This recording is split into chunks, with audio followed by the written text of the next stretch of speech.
All right, and we are live. Hello, everyone. Welcome to our session, How to Get the Best Results with Outsourced Talent, as part of the 2021 Unvalley Conference. My name is Jen Consalvo, and I'm the co-CEO at a company called Established. We're the company that produces a program called Startup of the Year. It's a program and community geared towards startups. If you're a startup, an investor, or a mentor type, please join us there. See the link in the chat. We'll drop one in there soon, but we'd love to get you involved. We also work with clients ranging from NASA to the Air Force, banks, insurance companies, economic development groups, anyone who really has a startup or innovation strategy. And we also help produce this conference, the Unvalley Conference, and we're thrilled to have all of you here with us today. So kicking it off, I am joined by Doug, Calvin, and Matt, and we're going to be asking them some questions. But we want this to be as interactive as possible. So please go, for most of you, it should be on the right-hand side. There's a chat area where you can have a conversation. I'm sure you will be having conversations, but there's a Q&A area. Go in there, click the blue Ask a Question button and add your questions there, and we will be watching that and answering your questions as soon as we see them or can get to them. Let's see what else. I think that's about it. We're going to dive in and kick off this conversation. So just a very brief introduction. Today with us, we have Doug Allgood, the president and CEO of BlackInk IT. We have Calvin Hendryx-Parker, the co-founder and CTO of 6 Feet Up. And Matt DeCourcy is the co-founder and CEO of Fullscale. So welcome, Doug, Calvin, and Matt. I'm very excited to have you all joining us today. That's great to be here. Hello. Yeah, it is great to be here. Let's kick it off by talking a little bit about your experience with outsourced talent and how it's helped you and your respective companies, or just how it's been part of your experience. So let's go with, start with Calvin, then Doug, then Matt. Okay. I mean, for us, we provide kind of both sides of the coin of outsourced talent, or have participated in both aspects of outsourced talent, being outsourced talent for other dev teams who are building a product or in a company from our consulting aspect of 6 Feet Up. But on the flip side of that, we don't always have all the capacity we need to be able to service all the client needs coming in. So we have definitely leveraged partnerships and building outsourced talent relationships between other companies who are similar to us. Some may look at them as competitors. We've always seen them as more partners and collaborators when we need help to produce help for whatever kind of project we're working on. So I guess we kind of have both aspects going there. I'll leave it at that for the moment. We can talk about how that gets built later, I think. Awesome. Thank you, Calvin. Doug? Yeah, BlackInk has a very similar story, right? We provide an outsourced managed IT solution for organizations. So they're certainly using us in that capacity, and to scale and provide flexibility from time to time, we need to be able to bring other talent in to assist us, especially if it's in different regions where we may not have local skill sets and we need to be able to do something locally. But we're also, using talent that we've outsourced for, law firms to help us with contracts, and attorneys to help us with tax and CFO type services, HR. And so, there's a swath of things that we have experience with, and using those skills, right, as well as providing them, just like has been said. Awesome. Matt? I'm the CEO and founder of Fullscale. We build software teams for North American software companies. We have 200 employees in Cebu City in the Philippines. So we, rather than short-term needs, build teams that exist for our clients in perpetuity. So yeah, have a little experience with the outsource side of things as well. Mm-hmm. Great. So let's start with the downsides, because that's where people immediately, I feel like there's been over the years, you mention outsourcing and people are like, oh, there's kind of strong opinions one way or the other. When you think about outsourcing or offshoring, outsourcing, what are the downsides of utilizing outsourced talent? So if it's okay, I'll jump in. So in a couple of areas of my career, I've had a chance to work on both the offshore and large scale projects where we outsourced it. And defining things very well becomes important. And it's difficult in an agile type development environment to always define what it is that the outcomes are that we need to achieve. But that becomes a key piece of that relationship.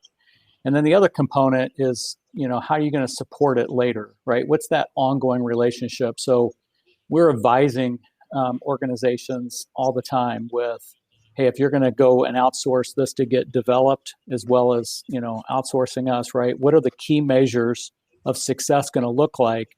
And then when it's done, when you have this finished product, how are you going to support it on an ongoing basis? And was it created in a way that makes that support achievable, right? Was it created using an architecture and a design that enables others to be able to jump in and make the product continue to mature? Or do you then contract with that same organization an ongoing support agreement? And that tends to work well too, right? But you've got to have some way to support the back end when you're done.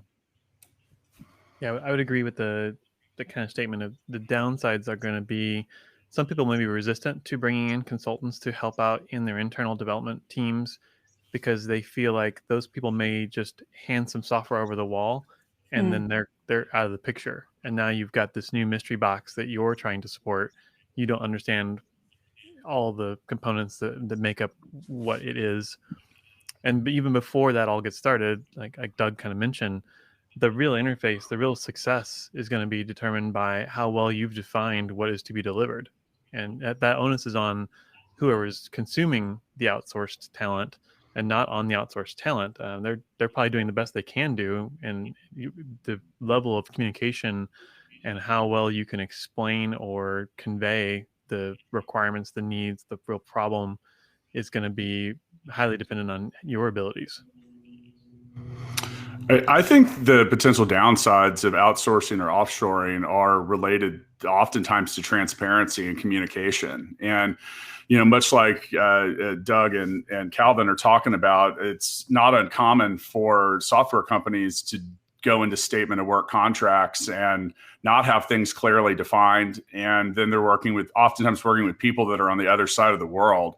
I mean, we've built our whole business model around trying to correct those things and making sure that there is a transparent access to people's teams. I think especially in startups, it's important that founders be involved and have their sleeves rolled up the whole time and not just checking in once a month to see if we've made progress. I think it's also important to understand and know who's working on your product, not just, once again, checking in 30, 45, and 6 months down the road, only to realize you're now 3 months behind.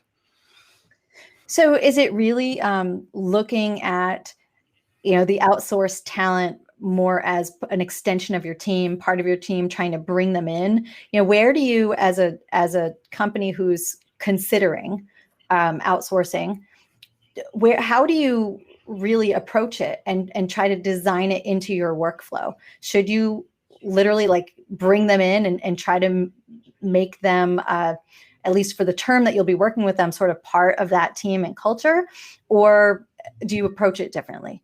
Yeah, I'm glad you brought I think you should. Yeah. Yeah, I was going to say that the word culture there was actually a really interesting term, because for us, when we brought outsourced talent in to help us fill a gap or a need, we treated those outsourced resources just like any resource we would have actually hired into our team. We use a lot of assessments like predictive index or the Colby scores or DISC to understand how a person behaves and operates and kind of what their real strengths are going to be. And we want to play to those. We want to understand, if we assign you a certain kind of work, is that suited to your behaviors that are kind of evident from some of those assessments? I know assessments aren't the end all be all, but they're a good indicator and help us keep maintaining that culture of the team itself. We do a very similar thing at Full Scale where we're doing technical assessments, and then that's just going to tell you one side of someone's story. The other side is who they are as a person. Do they want to be a leader of a team, or do they prefer to work alone? What's their level of communication and skill? And another thing too, when you're offshoring, I think it's pretty important that you speak the same language. that the company you're servicing does. And that's a big thing for us. And, operating in the Philippines, it's the third largest English speaking population in the world. And so that's not a problem for us. But if we don't hire people that aren't highly fluent, because if you can't communicate with the people that if you're trying to help someone create their vision and build their dream, but you can't communicate with them about it, in our opinion, it's game over. Mm-hmm. Mm-hmm. And what kind of, just getting at a tactical level, what kind of tools, what kind of processes do you guys recommend? So for someone who's thinking about doing this, do you bring them right in and add them to all of your project management tools, your communication tools? Do you get them in your Slack? We've done that. I mean, so each of the projects where we've been using talent to augment what we're doing, yeah, we've treated them just like what Calvin said. We've treated them as a member of the team, right? And on a reciprocal basis, the companies that hire us, we're attending Christmas parties. We're part of the fabric of those organizations. We tend to have longer term relationships. I mean, we've got companies we've been servicing for 20 years, right? So, but we become part of that. And this culture piece is so pivotal, because if there's not a culture alignment, then it becomes it's a non-starter, right? So we interview and treat them as if we're hiring them, and bring that, as part of the team. And again, all the tool sets would be, part of what we would be investing in. Yeah, I would recommend folks invest in that onboarding process. We recently onboarded some of our team members into a client project, and they were just blown away with how smooth that process went of getting them into the fold of all their tools, their build, the email, like Slack, all the things. Like day one when they showed up, there was no time wasted figuring out the environment and the tools. Like everything was just set up and ready to go. And the same goes for us bringing people into our team. I know because we're a smaller team, we've not focused as much on automating and provisioning of accounts and all kind of the tediousness of that kind of thing, but it is worth doing. Mm-hmm. We built our own system to manage that, and some of those things are just like simple daily reports to hold people accountable, time clocks, being able to look for other team members, see who's on your team, and then other things too is like you look at foreign countries have different holidays and dates, and as Americans, we're not inherently we don't know that tomorrow might be a holiday halfway around the world. But on the flip side, we also think it's really important that our team become our client's team, and that they don't have to learn how to do a whole bunch of new stuff just to let us be a service provider. So we adapt to whatever communication tools, project management, all of that our clients use. But at the same time, like I think simple things just like Slack, which can be, $8-10 a month. It can make a tremendous amount of improvement in communication. And there's a million tools out there, but I think you should be able to, ping someone and get a hold of them and not have to just wait for an email reply, anything in that regard. And then, another thing too is, developers are also say the commits don't lie. So things like GitHub and seeing code getting pushed up. And when clients speak up about stuff in our world, it's usually because they're not seeing Git commits the same way that they want to. So there's a lot of stuff out there that's pretty effective, in my opinion. Yeah, and then building on the Slack, we are heavy users of Slack, and I think that there's a lot of great integrations with tools that run inside of the Slack environment for folks. Things like, Matt, you brought this up, the kind of a check-in tool where we have a report out tool that's built into Slack. We just subscribe to it, and now every day, every developer answers 3 simple questions, and it gives us a dashboard of like how they're feeling, what's blocking progress. We're uncovering a lot more and getting a lot more transparency in our own teams with those kinds of tools. And so we try to bring those kinds of same practices into our customers as well, if they're not fully utilizing some of these advantages. Plug out there for at least the Microsoft Teams component. Many of our clients are, using Microsoft 365 as a core to what they do, and, giving them another tool that they got to learn. So if we can, leverage. So we've built ways to leverage Teams as an ongoing communication channel that also enables us, because many of these clients have regulatory compliance needs, and enables us to achieve those goals too. So I do think the collaboration piece is there. I want to touch on one other thing with culture. As we work internationally, one of the things that we'll see is the culture, there might have not only just holidays, but just the way they think about things. And many times what we'll see is, yes, I can do that. It's always, I can do that. I can do that. I can do that. And in part, it's because that's just their culture, right? Is, hey, I can learn anything because I've got multiple degrees and I've got all these great things I've done. And they are. It's great. We've had to make sure that we align working with those outsourced resources from that perspective to say, show me examples of where you've done it, not can you do it, right? And that's a subtlety, but it's just one of those culture elements when you are working internationally in terms of a frame of reference that people have. And there are cultures I think that is true. Yeah, like, Doug has a key point there, right? Yeah. They'll say no, but then they come back the next day and they've done it. And you're like, whoa. There's an easy way to fix that. And, in a lot of countries, it's considered dangerous, risky, and stupid to tell your boss no. And that's where you get into this culture of yes. And I compare it to giving a builder a blueprint, and he looks at it and he says, oh man, this is going to fall over after I build it, but they told me to build it, so I probably should. And the easiest way to fix that is to license and empower the people that are on your outsourced teams. You say, hey, look, I hired you because you're an expert. Welcome to the team. Your opinion's valued. And I want and need you to tell me when you see a problem and what you think the solution is. And I find that when you do that, people feel a lot more comfortable about it, where a lot of times, if not, they just kind of quietly sit there and nod heads and say yes. So encourage people to have critical thinking and to tender solutions whenever possible. And you'll have to continually remind them that it's okay to do that, because we've run into that as well.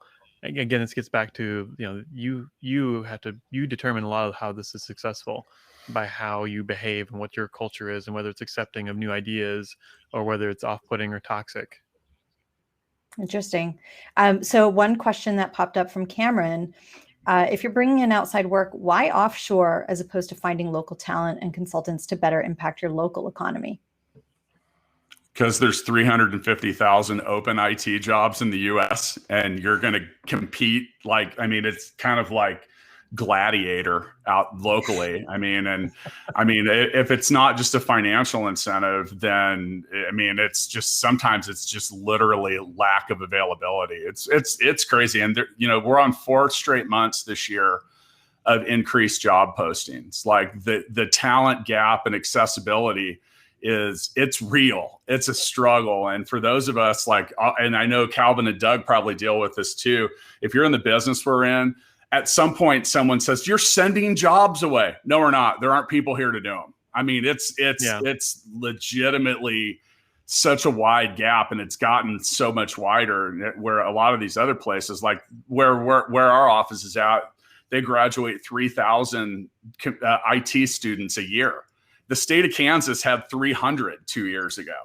There's a reason that this is going on, but yeah, good luck finding local. And then it's nasty out there. You're in Indianapolis, we're in Kansas City. These are like the 24th and 25th biggest markets in the country, and you're still going to pay a huge premium for local. So if you look at someone that makes $100 an hour compared to someone that makes 25, that person that makes $100 an hour better be 4 times faster or 4 times better than the offshore outsourced talent you're getting. That's the ratio. Because if they're not, you're overpaying. Yeah, Matt brings a good point up in terms of the wage inflation. It's tough, but I do think a diverse, balanced approach helps. And we are investing in local schools, both at high school and college. Right, we're trying to work on the talent problem by opening up opportunities and looking for ways that we can grow and mature talent. But it is this wage inflation issue, and the lack of some of that talent is an ongoing problem. Yeah. I mean, we've been focusing on hiring local folks. We've even gotten incentives from the state to hire local folks, but we are now, because of the pandemic and going fully remote, we were already a partial remote company, but now we're a remote first company. We have folks from South Africa to California at this point and all the time zones in between. But that's because we found the right talent has existed outside of Indiana. Unfortunately, I'd love to hire folks here. Now that said, I am not hiring people who are $25 an hour. We have a different. I think we service a different problem set. A lot of our work is very, very, I don't know, sophisticated, complicated, or kind of more the higher end thing. We just don't have a junior team in house, and so I would outsource myself, or I would look for outsourced talent to fill more junior spots or junior type work when that arises. We've been Our focusing model's heavily. our model's hybrid as well. Like we require our clients to have some local presence, and then we want to. It's a hub and spoke model, and you can by dollar cost averaging the seats across a larger team, you can afford to get the best people locally. You just might not have 6 of them. So I think it's important. There is a lot to be said about being in the same room with someone and saying, "Hey, look," and pointing, as opposed to. But I've been doing this for 12 years, and you look at like the resolution and the clarity that we have in a room like this. That wasn't a possibility 10 years ago. So the ability to communicate is at an all-time high, and that I think that's helpful as well. As long as you know how to use the tools and use them in the right way. Right. Sure. And Hannah, I think we answered your question, but I want to make sure you asked, are any of your companies partnering with schools to be a talent feed for new hires? If so, do you feel like you're getting quality hires from these programs? So Doug, you touched on that. Is that starting to pay off? Yeah, and it's getting better, right? We've had to give feedback about the things they're learning, right? Especially even in the security area. You can graduate somebody with a degree, in information security, cybersecurity, whatever they want to call it, and if they don't understand how technically the thing started to begin with, it's difficult to be able to dig in and understand that, do any forensics, or be able to prevent problems in the future, right? So, but it's getting better, and I have hope that we're going to develop this and give these opportunities, and I think that's part of how we're investing in the community too, is to be able to give opportunities locally and create those relationships and partnerships. Mm-hmm. We're doing it locally, but where our office is local in the Philippines, that's where we hire developers. So that's where we're investing in school programs. We have agreements and relationships with 7 different computer science schools, but that's where we hire developers. So we're giving scholarships out there. I commend Doug for what you're doing. At the same time, I mean, these are generational problems that we're not going to see go away here, probably in our lifetime. I mean, realistically, writing code is the modern day version of manufacturing, but you can ship it around the world with the push of a button. It doesn't have to ride on a boat. It doesn't have to go through customs or anything like that. So it's going to be tough for us to shore that gap up locally. So that's probably a whole nother stage and topic for you. I was just going to say that could probably be an entire session, right? About the future of how we look at jobs in this country and education and where we're bringing people. So let's jump on. I think this was Matt's question. Would love to hear more about each of your team's onboarding processes. I'm not sure if any of that would be proprietary to your own company and what you bring out there. But if any of you would be open to sharing that, I think a lot of people would like to hear a little bit more about onboarding.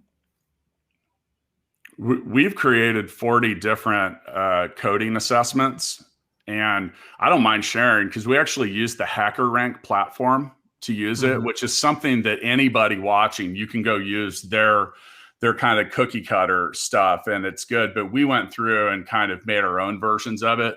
I think if you're assessing people, it's important on a technical level to just make sure that they're not answering a bunch of trivia questions, because a lot of assessments are that. And, so we've created, like I said, we call them certifications, and that, and they're hard, make it difficult. because those things can weed out 80. We want the top 10 to 20% of applicants. Everyone else can apply later. So that's our first, we have 400 people a month that apply to work at our company. So we don't want to interview all 400 of them. So we use the coding assessments. And then, another thing Calvin mentioned, we don't use, but things like DISC, like personality assessments, they'll tell you a lot about someone, and they'll tell you a lot about what they're interested in, what they're going to behave. I actually wrote a whole chapter in one of my books about DISC. I'm a big believer in it, but we look for things like relevant experience, confidence, attitude, communication, critical thinking, marketability, just like different stuff, and ask a lot of questions. It's amazing how far you can get by asking a developer, hey, do you want to work on front end or back end or both? Because if you put people in the wrong roles, they're going to quit.